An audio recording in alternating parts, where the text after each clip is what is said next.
I have always believed that a family should support each other. That's how my parents raised me, and that's what I tried to teach my son, Elliot. Looking back now, I realize I made a mistake somewhere. Maybe I spoiled him too much. Maybe I didn't hold him accountable enough. Or maybe it was just that after my husband Randall died, I was afraid of losing the only person I had ever loved. So I turned a blind eye to a lot of things. My name is Edith Winters. I am 67 years old, and for the last 5 of those years I have lived alone in my and Randall's home in Purcellville, a small town quiet enough to welcome old age, but not so small as to feel disconnected from the world.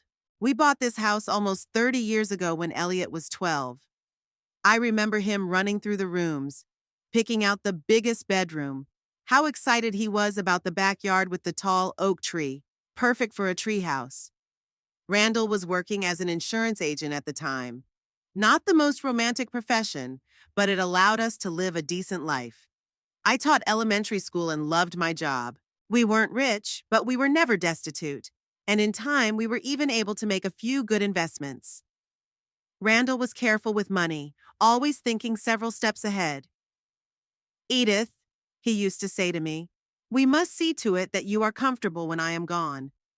I always brushed these conversations aside. We were the same age, and it seemed ridiculous to me that he was worried about dying early. But he did. 5 years ago, a heart attack took him suddenly. He just didn't wake up one morning. To my surprise, I discovered that Randall had left me much more than I expected. Insurance, investments, savings. Turns out he wasn't just cautious, but truly farsighted. For the first few months after his death, I could barely find the energy to get up in the morning. Elliot and his wife, Tamsin, were there for me, helping with paperwork, funeral arrangements, household matters. I was eternally grateful to them then. My grandchildren, Pearl, who was 9 at the time, and Orion, who was 5, often stayed overnight. We baked cookies, watched old movies, and their presence helped me not feel the house so empty. But gradually, something began to change. The visits became less frequent. Elliot called more and more on business, when he needed money.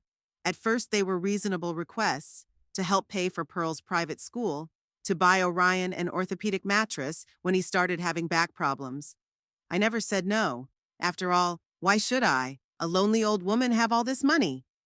Mom, you know we'll pay it back, Elliot said, but we both knew that wasn't going to happen. Tamsin started dropping by my house just to drop off the kids when she and Elliot needed alone time. She was always in a hurry, always with a phone in her hand, always with a slight irritation in her voice, as if I were not her husband's mother but some distant relative with whom you had to keep in touch out of politeness. Edith, the children mustn't have sweets after 6, she said from the doorway, and Pearl needs to repeat her multiplication tables. Just don't let them sit on their phones until the middle of the night like last time. I never let the kids sit on their phones until the middle of the night. It was her exaggeration, her way of making me feel guilty. But I kept quiet. Maybe that was my biggest mistake. One day, Elliot invited me to dinner. It was so sudden that I suspected a trick. We met at a small cafe in downtown Purcellville. He looked nervous, twirling the salt shaker in his hands, avoiding looking me in the eye. Mom, he finally said, Tamsin and I have an opportunity to buy a house in Hillcrest. Hillcrest was a new, upscale neighborhood in Purcellville. They built houses there for people who wanted to show they had money. That's great, I said, even though I knew where he was going with this. The problem is, we're a little short on the down payment. He finally looked up at me. I thought maybe you could help. I remember looking at my son and seeing him as the boy I once bought ice cream for at the park, the boy I taught to ride his bike, the boy I would do anything for. And I said yes, not just to help with the down payment, but to pay for the house in full. Why? Maybe I hoped it would take us back to when we were truly a family. Maybe I just wanted to feel needed. We'll just have to put it in your name, Elliot said. Because of our credit history, the bank isn't giving us a very favorable rate. We'll reissue it later. I agreed to that too. Who cares who the property is registered to as long as it's for the family? I didn't realize how naive I was at the time. The house in Hillcrest cost almost all my savings, but I had no regrets. When I first saw it, big, modern, with panoramic windows and a garden where my grandchildren could play, I felt I was doing the right thing. Elliot and Tamsin were happy. They threw a housewarming party and even invited me over the first time in a long time they'd called me just for fun, not to babysit. It wouldn't have happened without you, Mom, Elliot said, hugging me. There were a lot of their friends at the housewarming party, people I didn't know. Tamsin proudly showed her guests the kitchen with marble countertops, the walk-in closet the size of my bedroom, the wine cellar. I sat in the corner of the living room with a glass of champagne, watching everyone and feeling strangely detached, like I was watching a movie about someone else's life. Pearl, my granddaughter, now a teenager, came up to me with her eyes always downcast, staring at her phone. "Grandma," she said without taking her eyes off the screen, "Mommy said you bought us this house." "Yes, honey," I replied, hoping for some sort of show of gratitude. "Cool," she said indifferently, and walked away as she continued typing messages. After the housewarming party, I'd expected our relationship to change. That Elliot would call more often, that Tamsin would stop looking at me as a burden, that the grandkids would come to visit me when my parents needed a free babysitter. But nothing changed. It just got worse. Tamsin started throwing dinner parties that I wasn't invited to. Elliot called even less often, and when I did, he was always busy or in a hurry to end the call. The kids, absorbed in their new activities in the big house, seemed oblivious to my existence. One day I decided to stop by unannounced. I just missed them and thought I'd bring a pie, blueberry pie, Orion's favorite. When I pulled up to their house, I saw several cars in the driveway. Lights were on in the windows, laughter could be heard. I rang the doorbell. Tamsin opened, and her face changed instantly when she saw me. "Edith?" There was surprise in her voice and something akin to annoyance. "We weren't expecting you." "I was just passing through," I lied, handing her the pie. "I thought I'd stop by and see how you were doing." "We have company," she said, not inviting me in. "Elliot's co-workers from the office, business dinner." From behind her, I could see the table set, bottles of wine, people in casual clothes that didn't look like business associates. I saw my son, who noticed me and froze for a second, then pretended to be engaged in conversation. "I won't be long," I said, feeling a lump in my throat. "I just wanted to see my grandchildren." "They're at a friend's house," Tamsin answered quickly, taking the pie from me. "I'll tell them you stopped by." The door closed, and I was left standing on the doorstep of the house I'd bought for them, which legally still belonged to me. In that moment, I felt so old and unwanted in a way I had never felt before. I came home and sat in the dark for a long time, looking at the pictures of us all together. Back when Randall was still alive, back when Elliot had looked at me with love instead of carefully concealed impatience. When Tamsin was still trying to like me instead of showing me at every opportunity that I was superfluous in their lives. When the grandchildren weren't yet consumed with their gadgets and social media. What did I do wrong? I asked myself over and over again, and I couldn't find an answer. In the spring, Elliot called me, and I knew immediately from his voice that he needed something. "Mom," he began without preamble, "Tamsin and the kids and I are thinking of going to Europe this summer, for 2 weeks. France, Italy, maybe Switzerland." "That sounds wonderful," I said, wondering where he was going with that. "Yeah, we've been wanting to." He hesitated. "Listen, we need a little help with the budget. Flights are getting more expensive, and so are hotels." I felt a familiar fatigue. Of course they need money. Why else would I call my mother? "How much do you need, Elliot?" He gave me a sum that was not unaffordable, but it wasn't small. I didn't say anything, and I guess he took that as doubt. "Mom, you know kids need to broaden their horizons," he said in the way he used to talk to me when he was a kid and wanted a new toy. "Pearl will be choosing a college next year. She needs to see the world, and Orion could use it too." "I understand," I said slowly. "Have you thought about taking me with you? I'd love to see Europe too." There was a pause. I could almost hear Elliot frantically thinking of what to say. "Well, we were actually planning a family trip," I finally said. "Family trip," he finally said. "You know, just the four of us." "I'm family too," I said quietly. "Of course, Mom, of course." His voice became exaggeratedly cheerful. "It's just, well, the kids want to get away, and with you."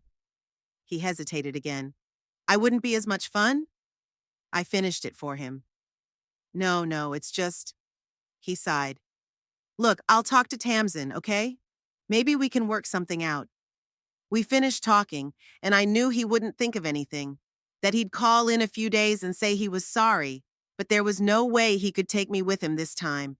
And I'd give them money because I always did, because I wanted them to be happy, even if that happiness didn't include me. But I was wrong. Elliot didn't call. Instead, 3 days later, a text came. I was just about to go to bed when my phone beeped. I fumbled for my glasses and read, Mom, I'm sorry, but you won't be joining us on the trip. Tamsin thinks you'll be a burden. I hope you understand. We're still counting on your help with the tickets. I reread the message several times, not believing my eyes. A burden. That's what I had become to my son and his wife. A man who is only needed to pay their bills, but who is embarrassing to show off in decent society, whose love is worth less than Tamsin's comfort. I did not sleep a wink that night. I lay staring at the ceiling and remembered all the times I'd swallowed resentment, the times I'd justified their neglect, the times I'd given money without expecting anything in return. All those times when I felt superfluous in their lives, but I convinced myself that it was okay, that it was meant to be, that children grow up and live their own lives. But it wasn't okay, and I finally allowed myself to admit it. Mom, I'm sorry, but you're not joining us on the trip. Tamsin thinks you'll be a burden. I hope you understand. We're still counting on your help with the tickets. I reread those words over and over again, as if hoping that they would somehow magically change, that there would be some hint of regret between the lines, some hint of understanding of how hurt I must be. But there was nothing of the sort. Just a cold statement of fact, I'm a burden, and a request for money, as if it were a matter of course. I put the phone away and went to the window. The night was clear, with a scattering of stars as distant as my son was now. I wondered if he'd ever thought for a second how I'd feel if I read his message. Or did he just send it and forget it, turning his attention to discussing with Tamsin where they'd be staying in Paris? Tiredness finally took its toll, and I fell asleep in the chair by the window. I woke to a ray of sunlight slipping across my face. My neck was stiff and my mouth was dry. For a second, I thought I was dreaming about last night's text, but then I saw the phone on the table and reality hit me again. Over a cup of morning coffee, I tried to calm down, to find a logical explanation, maybe even an excuse for Elliot. Perhaps he was upset and wrote in haste. Maybe it was Tamsin pushing him and he just couldn't resist. Perhaps he would call today and apologize. The phone was silent all day. I did the usual chores, washing laundry, making dinner, watering the flowers, but they all seemed mechanical, as if I were doing them on autopilot. The same word kept running through my mind, burden. I had once been Elliot's whole world. I remember him falling asleep in my arms, coming to me with every scratch, reading me his first high school essays, proud and excited. I remember him bringing his friends to me in high school because, he said, I was the coolest mom and made the best blueberry pancakes. When he met Tamsin, he brought her to meet me before he met his dad because my opinion was more important to him. What changed? When did I go from coolest mom to a burden? That evening, the phone did ring. I flinched, but it wasn't Elliot. It was my friend Louise. We'd met at a book club a few years ago and had called each other regularly ever since. Edith? Her voice sounded worried. Are you all right? You didn't show up for the club meeting. I completely forgot about the book club. We were supposed to be discussing Catherine Elson's new novel, and I'd even made notes in the margins. I'm sorry, Louise, I said, my voice trembling. Distracted. What's wrong? There was a genuine concern in her voice that I hadn't heard from my own son in so long. And I told her everything, about the message, about how Elliot and Tamsin were using me, about the house I'd bought them, about how I felt thrown out of their lives. Oh my God, Edith, Louise said when I was done. It's just awful. I can't believe Elliot's doing this to you, after everything you've done for him. Maybe I'm overreacting, I asked, still trying to find an excuse for my son. Maybe he didn't mean for it to sound so cruel? Edith, Louise said firmly, be honest with yourself. This isn't the first time they've shown you that they only want you as an ATM. You told me how they didn't invite you to Christmas because they wanted to keep it small, but they weren't shy about asking for money for presents. How they forgot your birthday, but remembered the next day when they needed money for car repairs. It's not an accident, it's a system. I kept quiet because I knew she was right. All the little insults I'd swallowed while making excuses for Elliot were building up into a clear picture, and I didn't like that picture at all. "What are you going to do?" Louise asked. "I don't know," I answered honestly. "I think I need time to think about it." After I talked to Louise, I took out the album of family photos. I flipped through the pages, watching Elliot grow up, watching his features change, watching Tamsin, then the kids. I stopped at a picture taken 5 years ago at Randall's funeral. Elliot is standing next to me, his hand on my shoulder. He looks devastated, and I see genuine grief in his eyes. He loved his father. Did he love me then? Does he love me now? I spent a sleepless night, and in the morning I decided I needed to talk to Elliot in person. I called him at work, but his secretary said he was in a meeting. I left a message asking him to call me back, but he never did. In the evening, I tried again, but his phone was disconnected. He was avoiding me, and that was the last straw. The next day, I decided to take action. The first thing I did was call my lawyer, Hugh Abington. Randall and I had gone to him to draw up our wills, and I had consulted him on all legal matters since then. "Mrs. Winters," he said when we met in his office, "it's nice to see you. How can I help you?" I told him the situation the house I'd bought for Elliot and his family, the fact that it was legally registered to me, but they were actually living there. "And I want to know," I finished, "what are my rights as an owner? Can I, for example, sell the house?" Hugh looked at me over his glasses, and there was a flicker of understanding in his gaze. He didn't ask why I wanted to sell the house where my son lived. Perhaps he'd seen enough family drama in his career not to be surprised. "Let's get this straight," he said, opening the folder of paperwork I'd brought. "The house at 32 Maple Alley has been purchased by you on a sole proprietorship. It's paid in full, no mortgage." He turned the page. "You didn't sign any deed of gift or deed of conveyance." "That's right," I confirmed. Elliot had said we'd transfer the house to him later, but that hadn't happened yet. "In that case," Hugh closed the folder, "legally the house is all yours. You have every right to sell it, rent it out, or dispose of it in any other way you see fit." "What about the fact that my family lives there?" I asked. "Do they have any rights?" "Unless there is a written lease, they are actually living there with your consent," Hugh explained. "You can withdraw that consent at any time. Of course, there are certain eviction procedures you have to follow, but it's all manageable." I nodded, thinking about what I'd heard. The idea that I could evict my own son and grandchildren seemed wild, but the idea that I would continue to be their ATM machine, kept in a dusty corner and only brought out when needed, was no stranger. "Mrs. Winters," Hugh said gently, seeing my hesitation, "if you decide to sell the house, I recommend that you act quickly and perhaps not let your family know until the transaction is complete." He was silent for a moment. "Otherwise, they may create certain difficulties. Do you think Elliot will obstruct the sale?" "I think a man who thinks his mother is a burden, and yet is not ashamed to ask her for money, might well try to prevent her from disposing of her property," Hugh said delicately.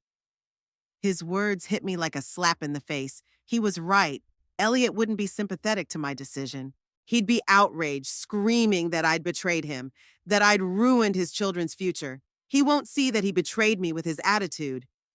"Thank you for the counseling," I said, standing up. "I need to think it over." Leaving Hugh's office, I headed for the park. It was a warm spring day, families with children walking around, elderly couples holding hands, dog walkers walking their pets. Ordinary, everyday life, full of little joys and worries. I looked at them and thought about my life and the daily humiliations that had become part of it. I remembered Tamsin defiantly reviewing the shopping list I make for my grandchildren, crossing off the junk foods. How Elliot checks his watch while talking to me on the phone, as if every minute with me is wasted time. How Pearl, my granddaughter, once told her friend loud enough for me to hear, "That's my grandmother. She's old and doesn't understand anything about modern life." And all this after I had given them almost all of my savings to buy their dream house. I walked to the small pond in the center of the park and sat down on a bench. The ducks swam through the water, occasionally diving for the bread the kids threw them. I looked at them and realized that I couldn't go on living like this. I can't go on being a person who is used and thrown away like a useless thing. I can't wake up every day feeling that my life has no value, that I am just a burden to those I love most in the world. In that moment, sitting on a bench by the pond, I made a decision. I will sell the house. I will get back the money that Elliot and Tamsin think is rightfully theirs. I will stop being an ATM machine for them. And maybe then, they'll finally see me as a human being instead of a source of funding for their ambitions. It was a scary decision. I knew it would change our relationship forever, that Elliot would probably never forgive me. But I also knew that I had to respect myself, my feelings, my boundaries. That after Randall's death, I'd been so lonely that I'd been willing to tolerate any attitude, just so I wouldn't lose the last people I was close to. But now I realized that I had already lost them. Or rather, the people they used to be. They had been replaced by selfish, money and status-hungry creatures who saw me only as a means to their ends. I pulled out my phone and texted Elliot. "We need to talk. It's important." He didn't respond an hour or two later. In the evening, I tried calling. The phone was disconnected. He was avoiding me, and that only strengthened my resolve. If my own son can't find 5 minutes to talk to me after that text message, then he doesn't care about my feelings. Then I'm really just a source of money for him. When I got home, I called Hugh. "I want to sell the house," I said without preamble, "as soon as possible." "Are you sure, Mrs. Winters?" I could hear the doubt in his voice. "Absolutely," I answered, and there was no hesitation in my voice. "In that case," Hugh said after a pause, "I'll recommend an excellent realtor, and I'll accompany the transaction personally to avoid any complications." We agreed to meet the next day to discuss the details. As I hung up the phone, I felt strangely relieved, as if I'd lifted a heavy weight off my shoulders that I'd been carrying all these years. A burden of guilt that I wasn't good enough for my son, that I was a burden in his perfect life. Before I went to bed, I picked up my phone again and reread that unfortunate text message. "Tamsin thinks you'll be a burden. Not we think, but Tamsin thinks." Elliot didn't even have the courage to take responsibility for those words. He hid behind his wife's back like he always did when he had something unpleasant to say to me. I remembered Elliot telling me after Randall died, "Mom, you can always count on me. I'll never leave you." In that moment, I believed him. I was so grateful for that support, for having a man who promised to be there for me during the hardest time of my life. But he didn't keep his promise. He left me, emotionally, spiritually, in every sense except financially. He still reached out when I needed money, but turned away when I needed love and attention. That night I slept peacefully for the first time in a long time. My decision was made, my path was set. I would no longer try to buy the love of my son and his family. I will no longer endure humiliation and neglect. I would no longer be a burden. In the morning, I was awakened by a phone call. It was Hugh. "Mrs. Winters," he said, "I've spoken to the realtor. She's willing to meet us at 10 o'clock this afternoon if that's convenient for you." "That's fine," I replied. "I'll be in your office." The realtor, Beatrice Lockwood, was an energetic woman in her 40s, sharp-eyed and determined. "The house in Hillcrest?" she said, looking over the deeds. "Great neighborhood, high demand. We can put it on the market tomorrow, and I think we can find a buyer within a week." "That fast?" I was surprised. "Hillcrest real estate sells instantly," Beatrice nodded, "especially houses of this caliber. The only problem is the current tenants. I take it they're not aware of the sale?" "Not yet," I admitted. "That could make it difficult to show the house to potential buyers," Beatrice said thoughtfully. "Usually we try to arrange with the owners a time when no one will be home." "I know their schedules," I said. "Elliot's at work until 6. Tamsin spends Tuesdays and Thursdays at the spa. The kids are in school until 3. We could organize showings on those days." Beatrice nodded, taking notes. "Great. And another delicate matter, personal belongings. In the house, I assume there are things belonging to your son and his family?" "Yes, of course." In the event of a sale, we'll have to decide what to do with them, Beatrice said. Normally, we give the former tenants time to move things out. But given the situation, it might be worth considering hiring a service to pack up and move their belongings to a safe place to store them. I nodded, imagining Elliot and Tamsin returning from their European trip and finding the house empty. It would be a shock to them. But hadn't they shocked me with their attitude? Didn't they deserve it? I agree, I said. Let's get on with it. There is one more thing, Hugh intervened. Your son's family has already planned a trip to Europe, right? When exactly are they leaving? In 2 weeks, I replied, and they plan to be there for 14 days. That's the perfect time to finalize the deal, Hugh remarked. We can do all the procedures in their absence and avoid emotional scenes. I realized he was right. If Elliot found out about the sale before I left, he'd do anything to stop it. Threaten, beg, manipulate. He might even try to challenge my right to dispose of the property, even though he had no legal grounds to do so. Okay, I agreed. Let's try to have everything finalized by the time they get back. Beatrice and Hugh exchanged glances, and I realized that they saw me as an insensitive old woman throwing her own son out on the street. They didn't know the whole story, hadn't read that message, hadn't seen how I'd been used and humiliated for years. Mrs. Winters, Hugh said cautiously, are you sure you want to go down this road?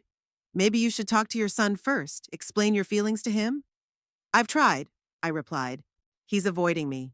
He won't return my calls or texts. I gave him a chance and more than one. They nodded, no longer trying to talk me out of it. We discussed the details, the price, the commission, the terms, the course of action.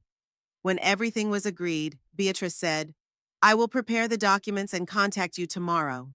We will take professional photos of the house for the listing as soon as you give the okay. I left Hugh's office feeling like I had just signed the verdict on my relationship with my son, but also with the feeling that for the first time in a long time, I had done something for myself and not for others, that I had finally taken control of my life and my dignity. At home, I tried to contact Elliot again. This time he answered, but his voice was irritated. Mom, I'm really busy right now. What's wrong? We need to talk, I said. About your message, about Tamsin thinking I'm a burden. Oh, that, he said, and there was no remorse in his voice. Look, you realize it's just a figure of speech. Tamsin didn't mean anything by it. Then why don't you want to take me with you? I asked you bluntly. Well, he hesitated. It's just that we were planning such an active vacation. A lot of walking, sightseeing. We're afraid it's going to be hard on you. I almost laughed. Active vacation? I went for an hour-long walk every morning, did yoga twice a week. I was in better shape than Elliot, who couldn't walk up to the 3rd floor without shortness of breath. And that's why you're still asking me for money for this trip? And I asked. Well, yes, he said, a wary tone in his voice. Why, is there a problem? No, I lied. No problem at all. I just wanted to make sure I understood the situation. Good, Elliot said with relief.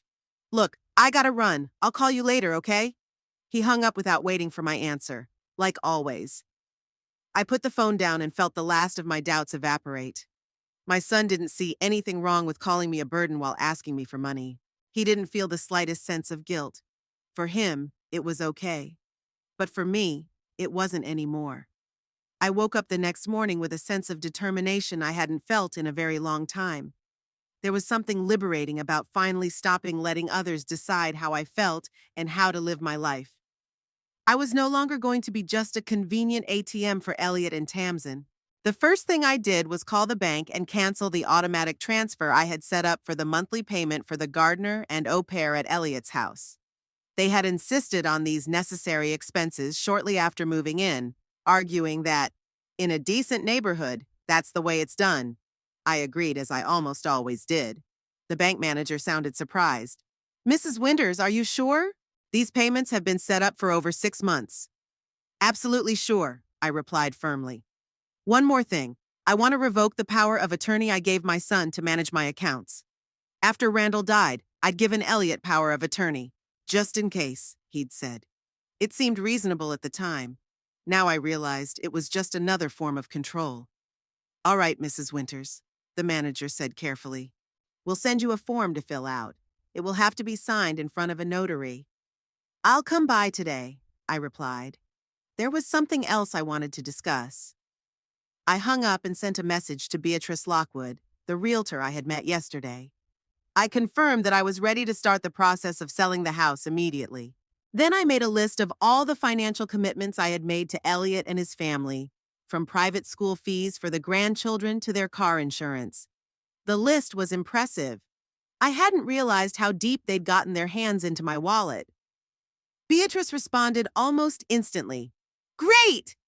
I can come over for pictures today at 2 if no one is home. I'll have all the paperwork ready by tomorrow. I knew that on Tuesdays, Tamsin spent all day at the spa and the kids were at school. Elliot, of course, was at work. Perfect timing. Yeah, no one will be in at 2. I have my keys, I replied. I felt a mixture of emotions, determination mixed with anxiety, satisfaction with a tinge of bitterness. Part of me still couldn't believe that I was really doing this, that I was selling the house my son and his family lived in without giving them a heads up. But the other part, the part that had been humiliated and used, knew it was the only way. At the bank, I was greeted with the respect always accorded to customers with solid accounts. The financial advisor, Mrs. Pratt, escorted me to a private office. What can I do for you, Mrs. Winters? I plan to receive a substantial amount of money from the sale of real estate, I said bluntly. And I'd like to discuss investment options. Mrs. Pratt's eyes sparkled with interest. Of course. We have several attractive investment products. What level of risk are you interested in? Moderate, I answered after a short pause. I don't want to risk everything, but I don't want the money just sitting in my account. We spent almost an hour discussing various options, from conservative bonds to riskier funds. In the end, I decided to split the future funds from the sale of the house, some to put into safe, long-term investments, and some to keep in more flexible accounts for travel and other expenses I've dreamed of for so long. One more thing, I said when we were done with the investment plan. I want to change my will. After Randall died, I had rewritten my will, leaving everything to Elliot. It had seemed natural at the time. Who else should I leave property to but my only son? But now I could see it was a hasty decision. You'll need a notary or a lawyer to draw up a new will, Mrs. Pratt said. We can recommend several specialists. Thank you, but I already have a lawyer. I walked out of the bank feeling like I had taken the first step toward my new life. A life where I would respect myself and my needs, not sacrifice everything for people who only saw me as a wallet. At home, I took care of another important thing. I started planning a trip. It was a dream that Randall and I had always put off for later. We wanted to see Italy, drive through the small towns of Tuscany, visit the museums of Florence, and taste authentic Italian food in family-run trattorias. But first, Elliot had to be educated. Then there were grandchildren. Then Randall's health began to fail. There was always a reason to put the dream on hold. Now I decided there was nothing left to put off. I opened my laptop and started looking for information on Italy tours for older travelers. I found several options that seemed interesting to me. Small groups, experienced guides, comfortable hotels. I didn't want to go completely alone, but noisy bus tours didn't appeal to me either. At 2 o'clock, I met Beatrice at Elliot's house. She had arrived with a photographer, and they got to work while I waited in the car. I didn't want to go inside. It would bring back too many memories. An hour later, Beatrice came back, showing me the pictures on her camera. The house looked great. Spacious rooms flooded with light, perfectly matched furniture, which I had also paid for, a well-kept garden. Excellent, said Beatrice. With pictures like these, and in this neighborhood, the house will go very quickly. I've already gotten pre-approval from several potential buyers who are looking for just such a property. How quickly can we close the deal? I asked, thinking about Elliot's trip to Europe, which would start in 10 days. With a willing buyer, and if all the documents were in order, a week, Beatrice said confidently. Especially if the buyer is willing to pay cash, no mortgage. I nodded. Time was short, but it was enough if we acted quickly. Let's get started, I said. I want this deal closed before... I hesitated, not wanting to go into the details of my family problems. Before your son gets back from Europe, Beatrice finished for me. She was experienced enough to understand the situation. Don't worry, we'll get everything done in time. The next day, Beatrice called with the news. We already have 3 potential buyers who want to view the house. 2 viewings today and 1 tomorrow. I agreed and again provided information on the family's schedule to arrange viewings when no one would be home. I decided not to attend myself. I didn't want to risk accidentally bumping into Tamsin or the kids if they returned early. In the evening, Beatrice called again. Mrs. Winters, we have an offer. A married couple, he's a surgeon, she's a university professor. They really like the house. They are willing to pay full price. And most importantly, they can pay the full amount all at once, no credit. It was exactly what I was hoping for, a quick transaction with reliable buyers. When can we sign the papers? I asked. I think we'll be ready by the end of the week, Beatrice replied. We just need to have the house appraised and inspected, but that's a formality. I thanked her and hung up. Then I sat in silence for a long time, thinking about what was happening. I was selling the house my son and his family lived in. I was throwing them out on the street. It sounded horrible. But hadn't they thrown me out of their lives? Didn't they make it clear that I was just a burden to them? The phone rang, snapping me out of my thoughts. It was Elliot. Mom, he began without greeting, I got a call from the bank. What's going on? Why did you cancel the payments? His voice sounded irritated, demanding. No concern about whether I was okay, whether I was in financial trouble. Only resentment that the usual cash flow had suddenly dried up. I've decided to reevaluate my spending, I said calmly. What? He sounded disbelieving. What expenses? You know we're counting on that money. And you asked me if I was counting on going to Europe with you? I parried. Or at least that you won't call me a burden? There was a pause. I could almost hear Elliot frantically thinking of what to say. Mom, he said at last, his voice softening. I told you it was a figure of speech. Tamsin didn't mean to offend you. Did you? Did you mean to offend me when you forwarded her words? When you didn't even try to soften them? Look, let's not make a big deal out of this, he said with a hint of irritation. It was just a misunderstanding. But this is no time for hard feelings. We need that money. The gardener's already called to say the payment didn't go through. You know what, Elliot?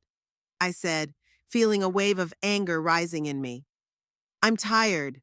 Tired of being nothing but a source of money for you. Tired of you only thinking of me when you need something. Tired of being a burden who doesn't take family trips but has to pay for them. Mom, what are you talking about? He sounded panicked. We love you. Of course you're not just a source of money for us. Do you? I asked. Then tell me, when was the last time you called me just to check on me? Not to ask for money, not to leave the kids, but just to talk? When was the last time you took me out to dinner or a movie? When was the last time you took an interest in my life? He was silent, and that silence was more eloquent than any words. I thought so, I said. Elliot, I've made a decision. I'm not going to pay your bills anymore, and you're going to have to take care of your finances on your own like grown-ups do. But Mom, he began.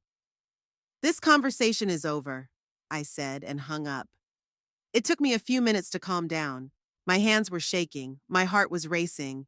But along with the excitement, I felt strangely relieved, as if I'd shed a heavy weight I'd been carrying for too long. The phone rang again. Elliot was trying to call me back. I didn't answer it. A minute later, a message came through. Mom, we need to talk. It's important. I muted the sound and put the phone away. Enough. I'd been living other people's needs, other people's wants for too long. It was time to start living my own life. The next few days passed in feverish activity. Beatrice organized a few more viewings, and soon we had 3 offers from potential buyers. I chose the first couple. Their offer wasn't the highest, but they were willing to close the deal quickly and didn't require any additional conditions. Elliot kept calling and texting. The messages were demanding at first, then pleading, then aggressive again. I ignored them all. Tamsin called once, the first time she'd ever dialed my number herself since we'd known each other. I didn't answer her either. A week later, Beatrice called with the happy news. Mrs. Winters, everything is ready for signing. The buyers have put down a deposit and the home inspection went well.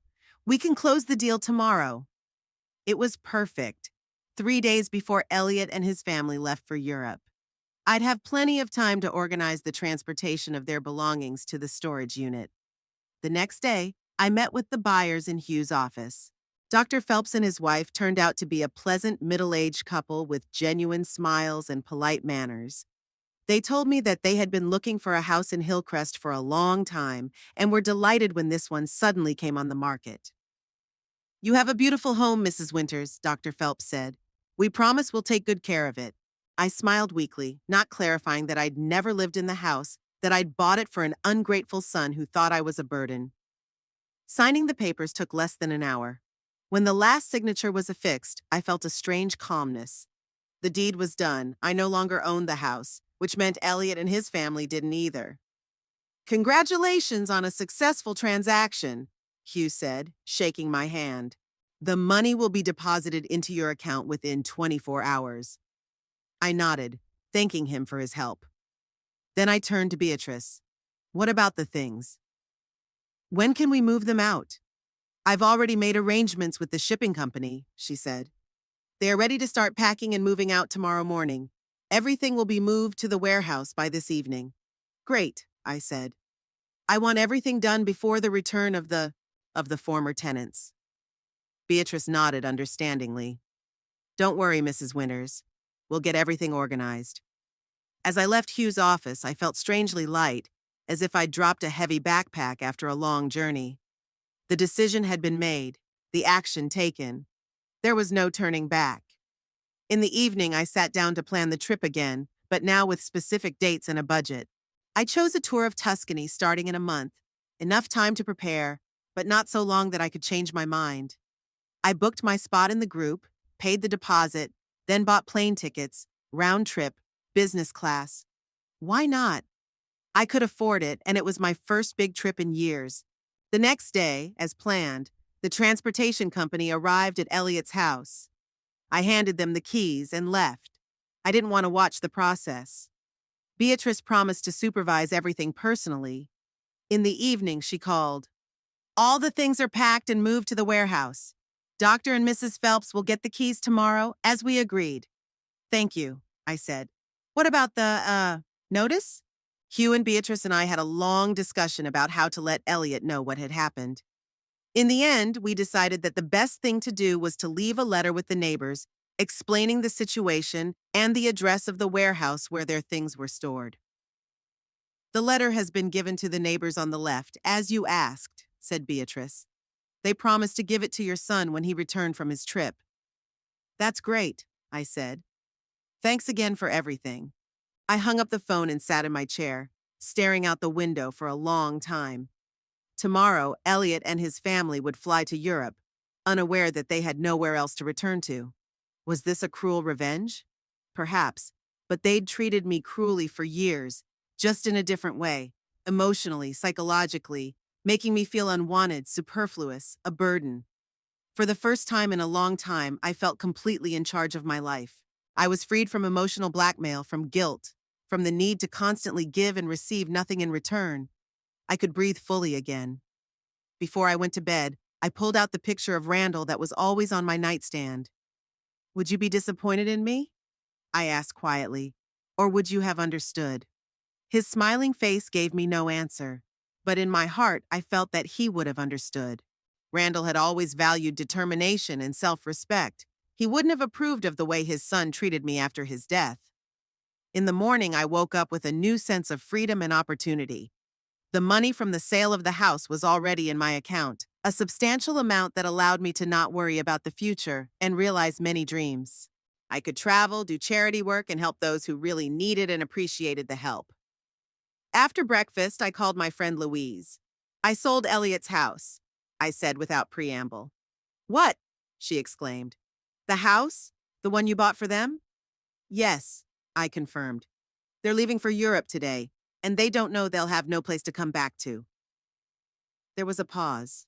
I waited for judgment, for shock, for disappointment, but instead Louise said, "Good for you. It's about time you showed them you're not a doormat to wipe your feet on." Her support meant a lot to me. I knew that not everyone would understand what I'd done. Many would condemn me, call me a cruel mother who threw her own son out on the street. But they didn't know the whole story. They didn't know what I'd been through. What do you plan to do now? Louisa asked. I'm going to Italy, I replied with a smile. The Tuscany tour that Randall and I had always dreamed of. It starts in a month. That's wonderful. She was genuinely excited. You deserve it, Edith. You deserve to live life to the fullest. After talking to Louise, I went for a walk. The day was clear and warm, perfect for a long, leisurely walk. I headed for the park where I often walked with my grandchildren when they were little. Now they rarely agreed to spend time with me, too busy with their gadgets and friends. Or maybe their parents had indoctrinated them that grandma was just a boring old lady, a burden to be socialized with out of politeness. Sitting on a park bench, I watched young mothers with their children, couples holding hands, elderly people strolling along the paths. They all lived their lives, with their joys and sorrows. And I, too, had a right to live my own life, not to exist as an adjunct to the lives of Elliot and his family. When I got home, I decided to take care of one more thing I'd been putting off for too long. I pulled out the boxes of Randall's belongings that I still kept in the closet. 5 years had passed since his death, and I still couldn't bring myself to take them apart. As if by keeping his things, I was keeping a piece of him. Now I was ready to let go. Not to forget. Never, but to let go. I sorted through his clothes, setting aside the good stuff for a charitable organization. I went through his books, leaving out the ones that were especially dear to him and me. I went through photos, choosing a few for the album I'd take with me on the trip. It was a strange, bittersweet endeavor. Every single thing evoked memories, some to the point of tears. But I felt I was doing the right thing, that Randall would approve. He always said life should be lived fully, even when it hurts. By late afternoon, I was done. Boxes of items for the charity stood in the hallway, ready to be shipped. An album of selected photos lay on the coffee table. My heart felt light and calm. I turned on the television to watch the evening news and saw a report on a strike by air traffic controllers in several European countries. Many flights were canceled or delayed. I wondered if this would affect Elliot's travel. However, that's not my concern anymore. As I got ready for bed, I looked at the picture of Randall again. I did it, I said quietly. I finally took my life into my own hands. And you know what? It felt right. I believed he would understand. Randall had always respected strength of character and the ability to stand up for yourself. Qualities I seemed to have lost since his death and was only now beginning to regain.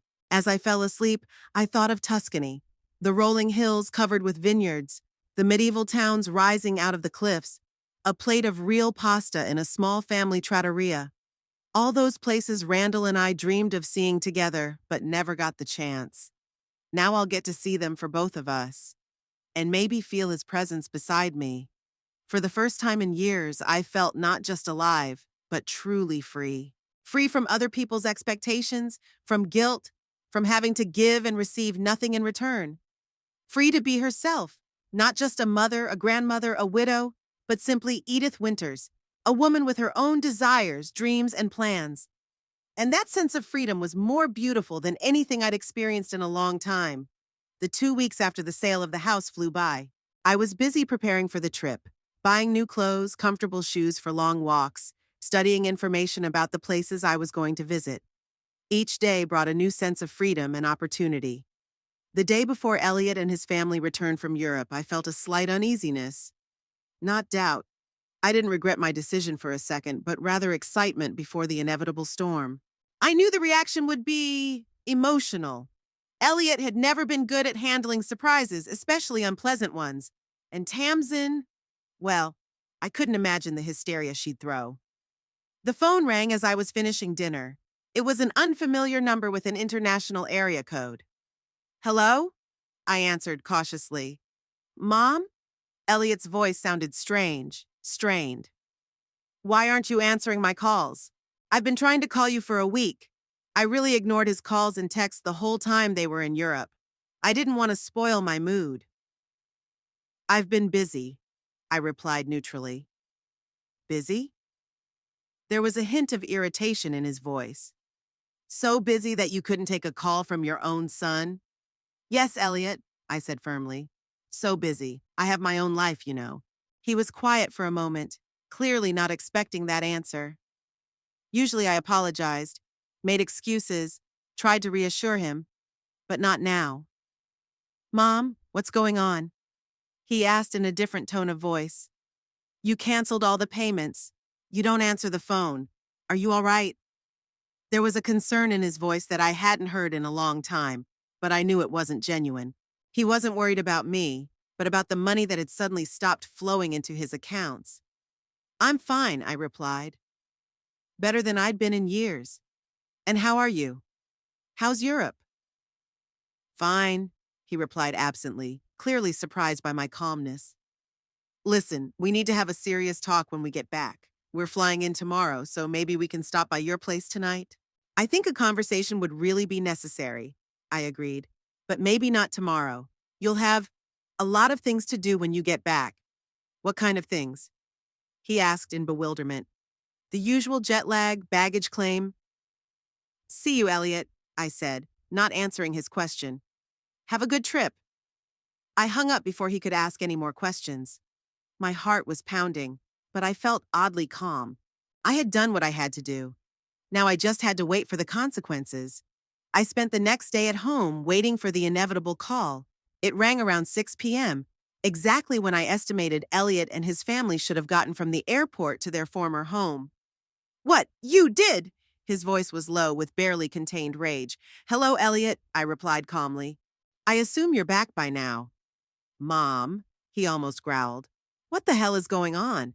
Why are there some people living in our house? Where's all our stuff? Your things are safe in storage, I said.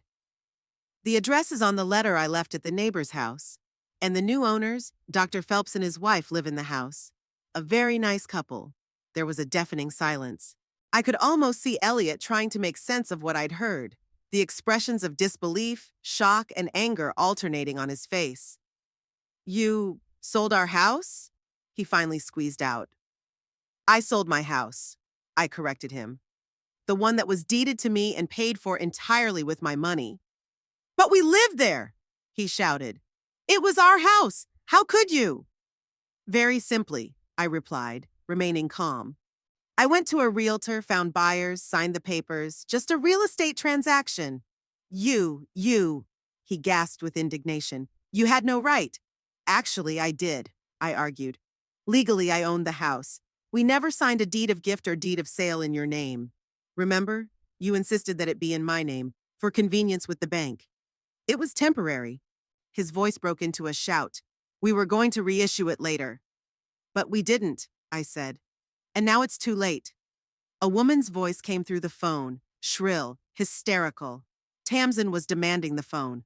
A second later, she was screaming in my ear. You old witch! How could you do this to your own son? To your own grandchildren? Where are we supposed to live now? Good evening, Tamsin, I said, not giving in to the provocation. I'm sure with your income you can find a suitable place to live. Maybe not in Hillcrest, but comfortable enough. Our income? Her voice rose another octave. You know very well that we can't afford a house like this on our salaries. That's why you agreed to help. Exactly, I agreed calmly. I agreed to help, out of love for my son and my grandchildren. But when they called me a burden, I realized that my help was not appreciated. Well, now you're free of that burden. It was just a figure of speech, screamed Tamsin. That's not what we meant. What did you mean, Tamsin?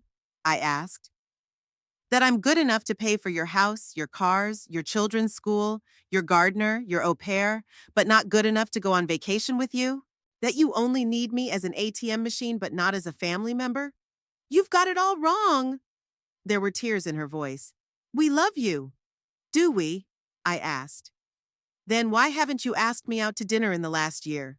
Why haven't you called just to check on me? Why have my grandchildren stopped coming to see me, except when you need a free babysitter? She was silent, and there was more truth in that silence than in all her yelling. Look, Tamsin said at last in a different tone of voice. Let's talk this over. We can come over right now.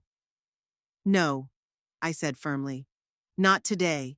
You need to get your things out of storage, find a place to stay. You have a lot of things to do, and I'm leaving tomorrow. You're leaving? Where? She sounded genuinely surprised. Italy, I said. On a tour of Tuscany. I've always wanted to see Florence. Italy? She asked, as if she couldn't believe her ears. But what about us? What about you? I asked. You're adults. You can handle it. After all, I'm just a burden, right? I heard Elliot pick up the phone again. Mom! His voice was more subdued, but with a hint of desperation. Please, let's meet and talk about this. I understand that you're offended, but this is too much. We just got back from a trip and found out we have no place to live. We have 2 children, Mom. Think of Pearl and Orion. I've thought about them, I said. All these years, I thought about them when I paid for their education, their summer camps, their gadgets. But they stopped thinking about me a long time ago. When was the last time Pearl had called me just to talk? When Orion wondered how I was feeling? They're children, Mom, Elliot said reproachfully. You can't blame them. No, I can't, I agreed. I blame you and Tamsin. You taught them that Grandma was an ATM machine, not a person with feelings, that she can be used and then thrown away when she becomes uncomfortable. That's not true, he objected, but there was no conviction in his voice. Isn't it? I asked. Then why had Pearl told her friend that I was old and don't understand anything about modern life? Why did Orion refuse to play chess with me, even though he used to love our games? Why do they both sit on their phones when I come over and barely answer my questions? Elliot was silent. Perhaps he was thinking for the first time about how his kids felt about me. Or, more likely, he just didn't know what to say. Look, Elliot, I said more softly. I didn't do it out of spite. I just realized that I couldn't live like this anymore. I can't be the person who gets used and discarded. I couldn't keep buying your love that I wasn't getting anyway. I needed to get my self-respect back. At the expense of throwing us away? He asked bitterly. I didn't throw anyone out on the street, I countered. All your belongings are safe. You have money to rent a place to live. You both have jobs. You're adults, you're on your own. You can handle it. And if we can't? There was that manipulative tone in his voice that I knew so well. If we have to live in a motel, if the kids suffer, then you'll feel what I felt all these years, I replied quietly. Helplessness, dependence, uncertainty about the future. The only difference is that you are young, healthy people with education and jobs.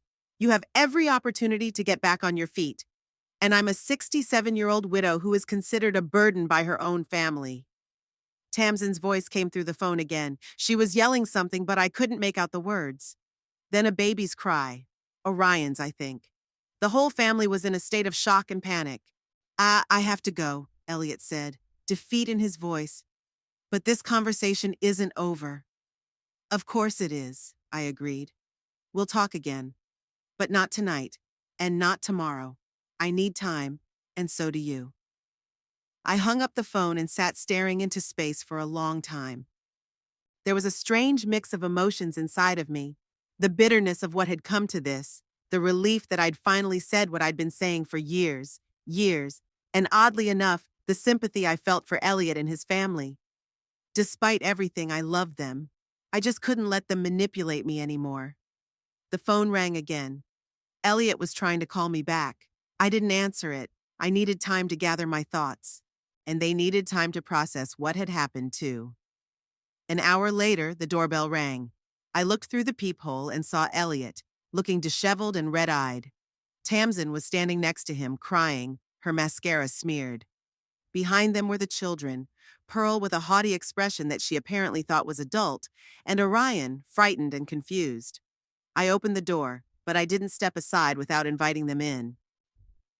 Mom, Elliot began without preamble, you have to give us the house back. It's impossible, I replied calmly. The house has been sold. The deal is done. The money has been transferred. The new owners have already moved in. Then give us the money for a new house, Tamsin intervened. Her voice sounded demanding despite her tears. You got the money from the sale, didn't you? You have to give it to us. I don't owe anyone anything, I said firmly. The money is mine. I earned it, and I have every right to dispose of it as I see fit. But that's not fair, Tamsin exclaimed. You can't just take everything away from us. I didn't take anything away from anyone, I countered. I stopped giving.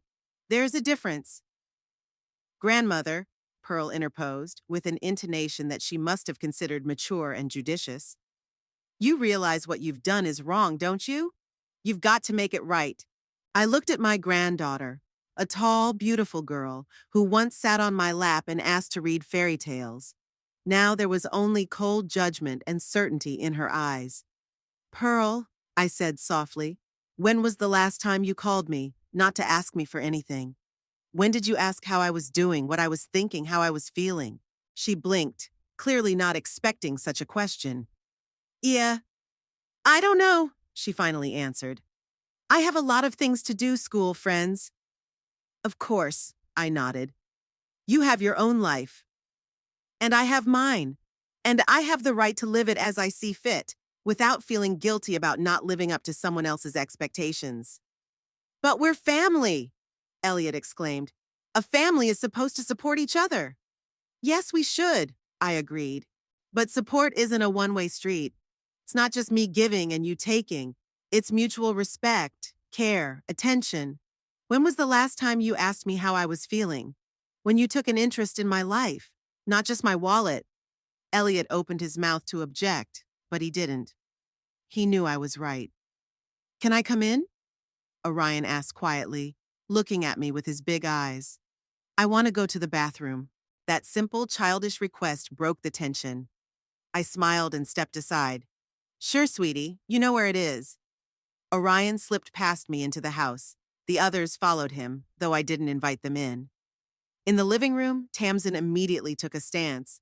She stood in the middle of the room with her arms crossed over her chest. So what do you suggest we do? She asked defiantly. Live on the street? You have money, I said. You both have jobs, get an apartment, save up for a down payment, take out a mortgage, do what millions of other people who aren't lucky enough to have a rich grandmother do. But it's gonna take years, Tamsin exclaimed. We can't live in a rented apartment. What will people think? That's what it was. Not concern for the children, not fear of homelessness. Fear of losing status, falling out of the decent people circle with their houses in Hillcrest. People will think you're a middle-class family, I said. What's the big deal? You don't understand. Tamsin was almost screaming. We can't go back to that kind of life. We're used to a certain level. A level that I provided, I reminded her, with my money. And now I'm going to spend that money on myself. Travel, hobbies, charities, whatever I choose. That's selfish, Tamsin blurted out. No, I said calmly. It's selfish to think that another person is obligated to provide you with a life of luxury without giving you anything in return, not even respect. It's selfish to call the man who gave you almost all of his savings a burden. Tamsin turned away, unable to find an answer. Elliot sat on the couch with his head down. Pearl stood by the window, defiantly tucked away on her phone. Orion came back from the bathroom and sat quietly next to me. Grandma? He asked suddenly. Were we really that bad? His question caught me off guard. I looked into his worried eyes and felt a prick of conscience. It wasn't the children's fault for the way their parents raised them. No, honey, I said softly, putting my arm around his shoulders. You weren't bad. It's just, we'd all forgotten what it meant to be a family, that it wasn't just money and gifts, but attention, care, respect. Can I come and visit you? He asked quietly. Even if we don't live in that house anymore? Of course you can, I answered, tears welling up in my eyes. I'll always be glad to see you. And Pearl, too, I added, glancing at my granddaughter, who pretended not to listen. So, Elliot said, raising his head, what do we do now? Tonight? Where do we spend the night? You have credit cards, I said. Book a hotel room until you find an apartment. I've heard the Riverside Inn has good family rooms. A hotel? Tamsin looked at me as if I'd suggested they spend the night under a bridge. You want us to stay in a hotel? Temporarily, I explained, until you find a permanent place to stay. Why can't we stay here? Pearl asked, entering the conversation for the first time. You have a big house, grandmother. I looked at her, surprised at the suggestion. Didn't she realize what had happened? That I had finally decided to live my own life instead of being an appendage to their existence? Because I need my own space, I answered. And because I'm leaving for Italy tomorrow. Italy? Tamsin exclaimed. You're seriously going on a trip when your family is homeless? Absolutely serious, I confirmed. The tickets are bought, the tour is paid for. And no, I'm not canceling the trip. This is a dream I've been putting off for too long. Tamsin gasped with indignation. This is just cruel. No, Tamsin, I objected calmly. It was cruel to use me as an ATM machine for years and then call me a liability. It was cruel to indoctrinate my children that their grandmother was just a boring old woman who was only good for giving money. It was cruel to deny me the right to my own life, my own desires, my own dignity. Tamsin turned away, covering her face with her hands. Elliot stood up and walked over to her, putting his arm around her shoulders. They looked so lost, so unprepared for this turn of events. Part of me wanted to comfort them, to tell them that everything would be okay, that I would help them. But the other part, the part that had finally found its voice, knew it would be a step backwards, back to my old life, where I was used and unappreciated. You'd better go, I said quietly. It's getting late, and you need to find a place to sleep. Mom! Elliot turned to me, tears in his eyes. Please don't do this. Don't turn your back on us. We'll fix this. We'll treat you better. We'll be more attentive. Just help us now. I looked at my son, a grown man who was crying like a child because for the first time in his life, he was facing the real consequences of his actions. I loved him no matter what, but I couldn't be his ATM again. Elliot, I said softly, I'm not turning my back on you. I'm just not going to solve all your problems anymore. You're adults, you can handle it. And if you really want to fix our relationship, then do it for love, not money. Because family isn't about financial transactions. It's about caring, it's about respect, it's about consideration. Let's go, Tamsin said, straightening up abruptly. We're not welcome here. I'll call the hotel. She headed for the door, pulling Pearl with her. Elliot stood there, unmoving, still looking at me with a pleading look in his eyes. You're going to regret this, he said quietly. When you're all alone. Maybe, I answered. But it's better to be alone than with people who don't respect you. Orion gave me one last hug, whispering, I'll miss you, Grandma. Then they were gone. Tamsin in front, stone-faced, followed by Pearl, staring down at her phone, then Elliot, hunched over as if under the weight of a sudden responsibility, and last of all Orion, turning around in the doorway to wave at me. I closed the door and leaned my back against it. My heart was pounding, a lump in my throat. But along with the pain, I felt strangely relieved. I'd said everything I wanted to say. I'd finally stood up for myself. And even though it hurt, even though it shattered the illusion of family well-being, it was the truth. And the truth, even bitter, is better than the sweetest lie. I took a deep breath in and out, calming my heartbeat. Tomorrow is a new day. Tomorrow I'm flying to Italy, toward a dream I've been putting off for far too long. The morning before I left for Italy was surprisingly clear and quiet.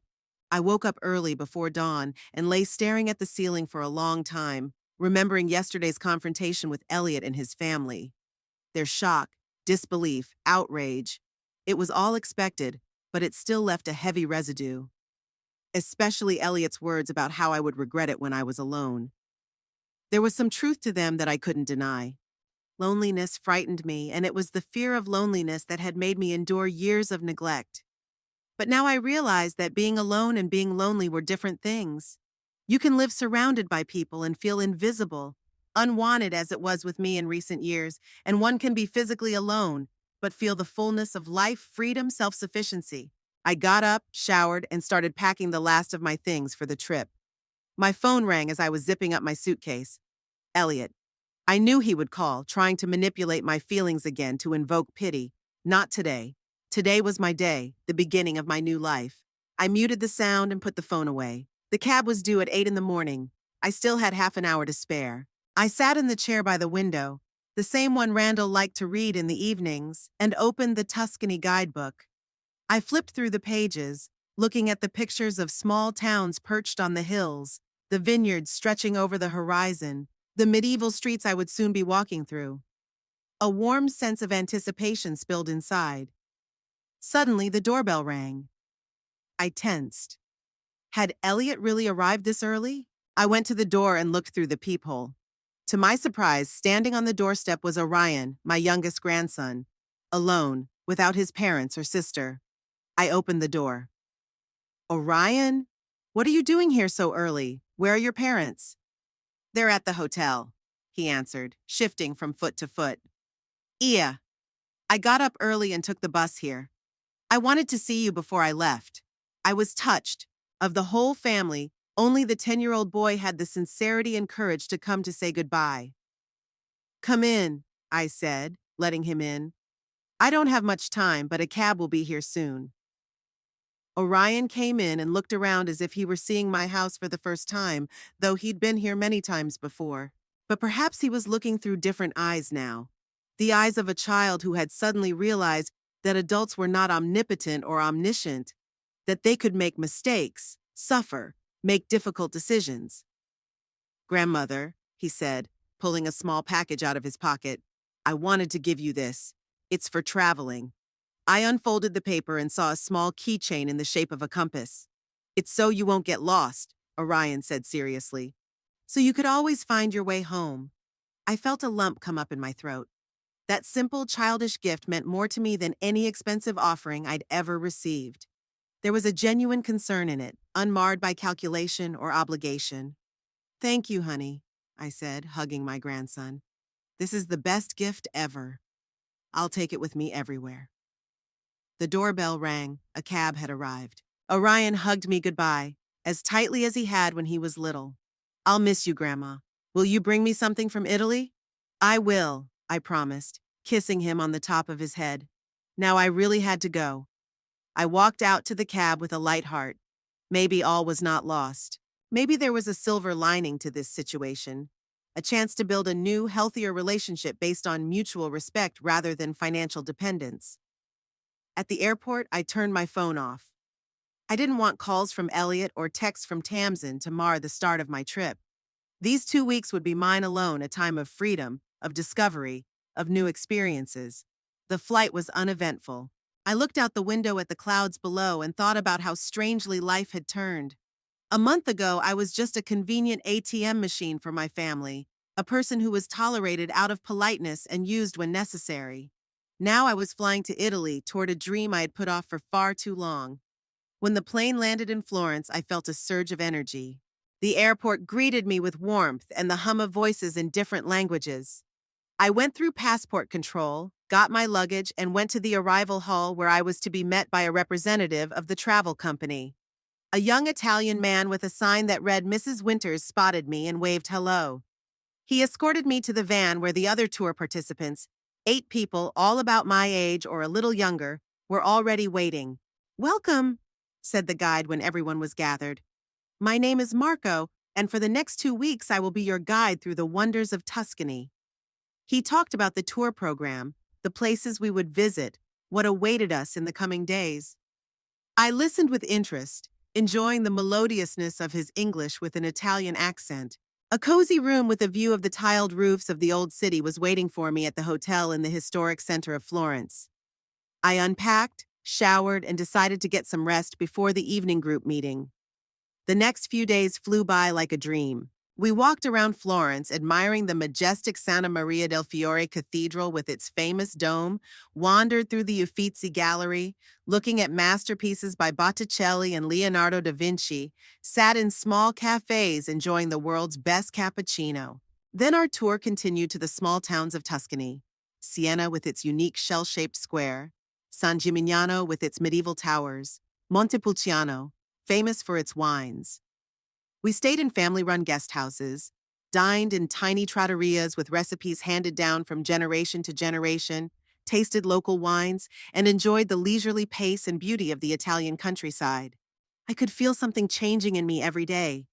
It was as if the weight of many years was gradually falling off my shoulders, freeing me for new sensations, new thoughts, new life. I no longer thought of myself as Randall's widow or Elliot's mother. I was just Edith, a woman traveling in Italy, enjoying good food, interesting conversations, and the beauty of the world around her. A warm, friendly relationship developed in our tour group.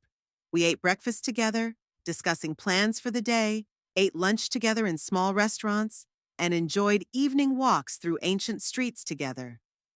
I became especially close to Grace and Robert, a couple from Canada, as well as a lone traveler named Vivian, whose husband, like mine, had died a few years before. One evening, sitting on the terrace of our guest house in Montepulciano, glasses of local wine in hand, Vivian asked me, "Edith, what made you take this trip? You said you'd been dreaming about it for a long time, but why now?" I wondered. Should I tell these people whom I had known for only a week my complicated story? But then I decided I wanted to share it. I wanted to hear an outside opinion from people who were not involved in the situation. So I told them everything about Randall's death, about the gradual deterioration of my relationship with Elliot and his family, about the house I'd bought for them, about that unfortunate text message, about my decision to sell the house and start living on my own. When I finished, there was silence. I was afraid to see the judgment on their faces because I hadn't done what was expected of a good mother and a loving grandmother. But instead of judgment, I saw understanding. "You know," Grace said, "I think you did the right thing. Hard, painful, but the right thing. No one deserves to be treated like that, especially by their own children." "I agree," Robert nodded. "I have a friend who supported his son financially for years, paying his debts, giving him money for a business that never turned a profit. Eventually, the son just got used to it, thought his father's money was his by right. It's not a healthy relationship." "I think you've taught them an important lesson," Vivian added. "Painful, perhaps, but necessary. They must learn to live on their own, to appreciate what they have, and to respect others, especially their own mother." Their words were like a balm to my soul. For the first time since making the decision, I felt completely confident that it was the right thing to do. I wasn't an abusive mother who had thrown her son out on the street. I was a woman who had finally decided to respect herself and demand respect from others. "Thank you," I said, tears of gratitude welling up in my eyes. "You have no idea how important your understanding is to me." The journey continued, and with each passing day, I felt more and more renewed, as if reborn. I enjoyed every moment. Morning coffee on the terrace overlooking the vineyards, walks along the ancient streets, evening conversations with new friends. I took dozens of photos, bought small souvenirs for myself and Orion, tried new dishes I had never known existed before. When it was time to return home, I felt mixed emotions. On the one hand, I didn't want this journey to end. On the other hand, I was ready to go back and start a new chapter of my life with a different attitude towards myself and the world. At the Florence airport before boarding the plane, I turned on my phone. Dozens of missed calls and messages from Elliot and Tamsin again. But now among them were a few from Pearl, my oldest granddaughter, who had never written to me before. I opened the first one. "Grandma, when are you coming back? We live in a terrible apartment. Mommy cries all the time. Daddy said you have to help us." The second was more blunt.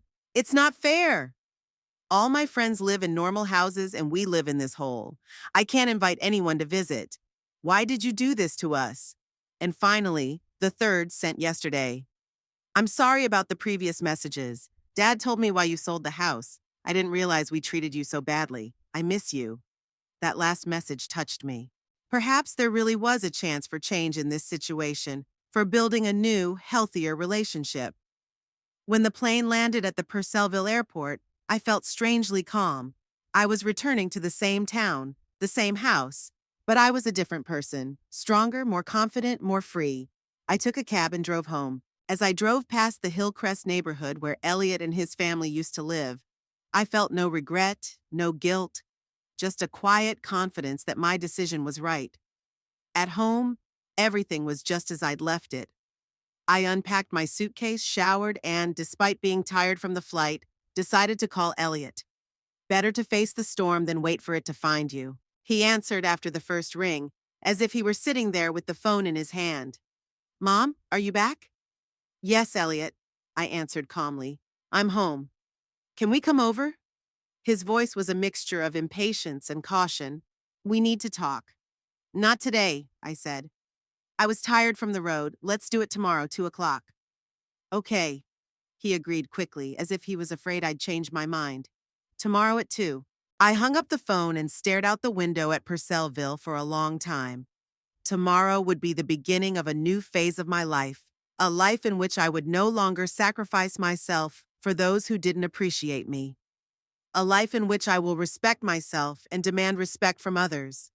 A life in which I will do the things I dreamed of doing, without procrastinating, without sacrificing my desires for the sake of others. In the morning, I woke up rested and full of energy. I ate breakfast, cleaned the house, even baked cookies not for Elliot, but for Orion, who I knew loved them. Then I sat down and wrote a clear, specific list of what I would and would not do in my relationship with my son's family. I will not give them money for whims. I will not tolerate neglect. I won't pay their bills or buy them houses. But I will be happy to see my grandchildren if they want to come visit me. I will socialize with Elliot if he treats me with respect. I will help in case of real need, illness, accident, a really difficult situation.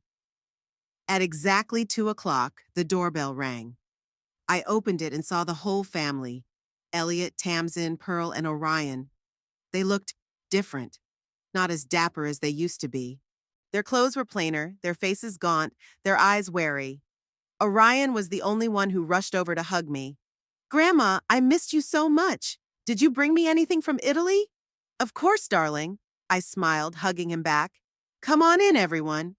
They entered the house and sat in the living room.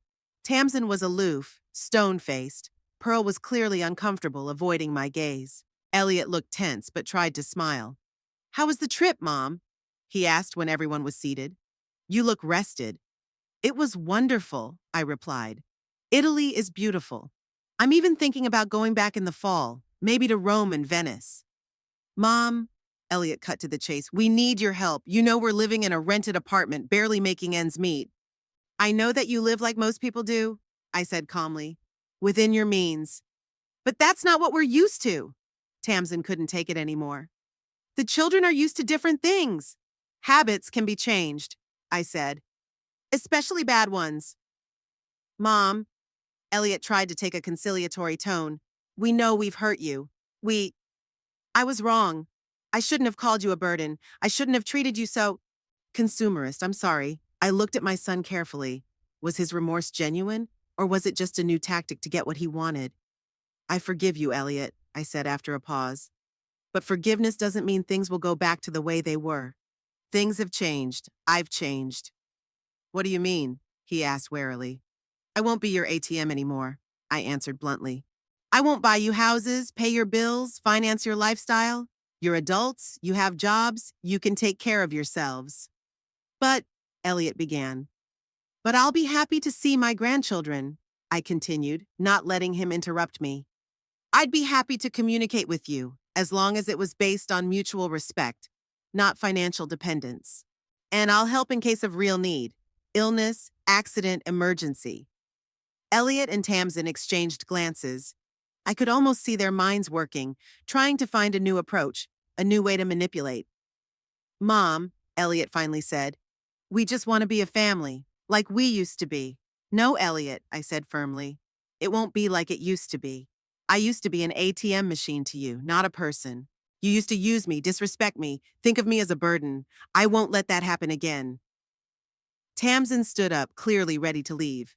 "Come on, Elliot. It's clear she's not going to help us." "Grandmother," Pearl said suddenly, looking me in the eye for the first time in the whole conversation. "I really didn't know we treated you so badly. I'm sorry." I was touched by her words. Perhaps there was more sincerity in her than in her parents. "I forgive you, Pearl," I said softly.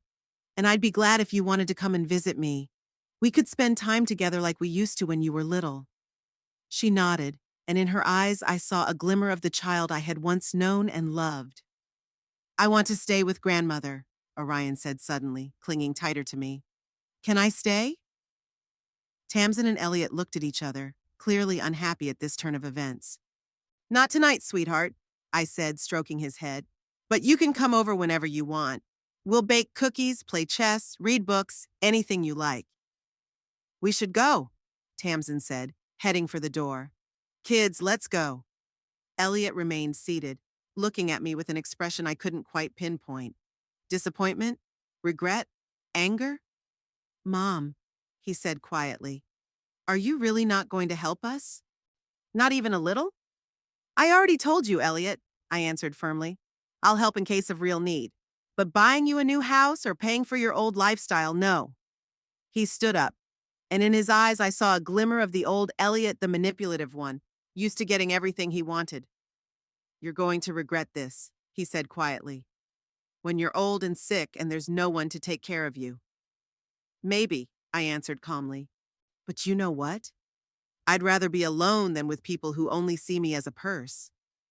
They left Tamsin in the lead, followed by Pearl, then Elliot, and last of all Orion, who turned around in the doorway to wave at me.